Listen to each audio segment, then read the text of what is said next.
এই ইতিহাসকে কোনোভাবে ফেলে দেওয়া যাবে না। এই দেশের মাটি মানুষের নেতা জিয়াউর রহমান।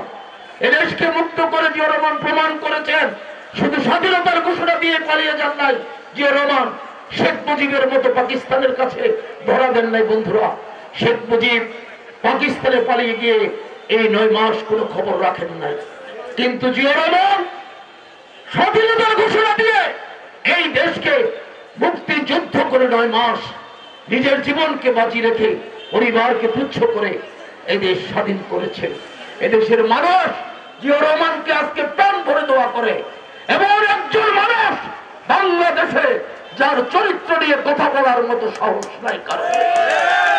আমরা গর্বিত জিয়াউর রহমানকে নিয়ে, আমরা গর্বিত তার দল বাংলাদেশ জাতীয়তাবাদী দলকে নিয়ে। এটা কারো পৈতৃক সম্পত্তি নয়, এটা আমাদের সকলের। আবার বৃদ্ধ বনিতা সাধারণ মানুষের দল হলো বিএনপি। বিএনপির জন্য কাউকে শিখাতে হয় না, বিএনপির জন্য তাকে পড়াতে হয় না, মাটি ফুঁড়ে বেরিয়ে আসে বিএনপি। এই 17 বছর আওয়ামী লীগ অনেক চেষ্টা করেছে এই বিএনপিকে ধ্বংস করার জন্য। পেরেছে? একজন নেতা কর্মীকে নিতে পেরেছে তার দলে?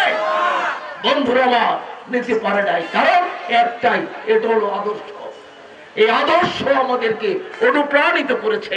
তাই আমি বলবো বন্ধুরা, এই দলের মধ্যে যে আদর্শ আছে আর কোন দলে সেই আদর্শ নেই। আজকে আপনারা দেখেছেন বাংলাদেশের রাজনীতিতে এই ফাঁসিবাদী শেখ হাসিনা জিয়া পরিবারের উপর যে নির্যাতন করেছে, আমার মনে হয় বাংলাদেশে আর কোন পরিবারের উপর এমন নির্যাতন হয়নি। বেগম খালেদা জিয়াকে 7.5 বছর জেল কাটতে হয়েছে। তারেক রহমানের পাঁজরের হাড্ডি ভেঙে দিয়েছে, পিটিয়ে পিটিয়ে লটকিয়ে পিটিয়েছে। দেখেছেন না আপনারা? তারেক রহমানকে নিশ্চিহ্ন করতে চেয়েছিল তার খালেদা জিয়ার জ্যেষ্ঠ কনিষ্ঠ সন্তান আরাফাত রহমান কুকুর, বিনা চিকিৎসায় তাকে মৃত্যুবরণ করতে হয়েছে।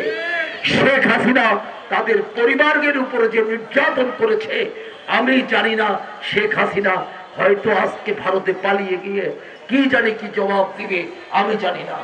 এই মহিলাকে এক কাপড়ে ক্যান্টনমেন্টের বাসা থেকে বের করে দিয়েছে, মনে আছে?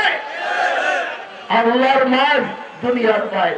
বিএনপি করতে হয় নাই, তাদের 32 নম্বরের বাড়ি আজকে নিশ্চিন্ন হয়ে গিয়েছে। এটা অভিশাপ, বেগম খালেদা জিয়ার অভিশাপ লেগেছে শেখ হাসিনা। আমরা এটাকে সমর্থন করি না, কারো বাড়ি ভাঙা। কিন্তু আপনি শেখ হাসিনা, আপনি অর্ডার দিয়ে খালেদা জিয়ার বাড়িকে ভাঙে দিয়েছেন। আমরা এমন এক নেতার আদর্শ উজ্জীবিত, যেই নেতা যখন তাকে এরশাদ সহ এই শেখ হাসিনার ষড়যন্ত্রে 1981 সালের 30 মে যখন চট্টগ্রামে নিহত করা হলো, সেদিন শেখ হাসিনা রাতের অন্ধকারে এই এরশাদের প্ররোচনায় সেদিন ভারতে পালিয়ে যেতেছিল। শেখ হাসিনাকেও আমরা চিনি, যে জিয়াউর রহমান তার বাবা বাংলাদেশে সকল রাজনীতি বন্ধ করে দিয়েছিল। জিয়াউর রহমান এসে এই দেশে বহুদলীয় গণতন্ত্র প্রবর্তন করলো। আজকে তারাই এই জিয়াউর রহমানকে হত্যা করতে কোনো কণ্ঠবোধ করলো না।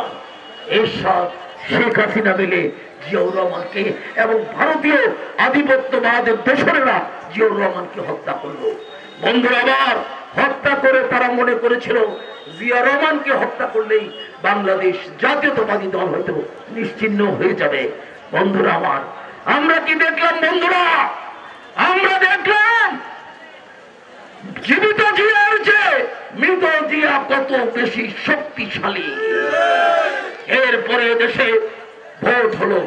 একদিকে বিএনপির ভাইস প্রেসিডেন্ট জনাব আব্দুল সাত্তার, অন্যদিকে ডক্টর কামাল হোসেন।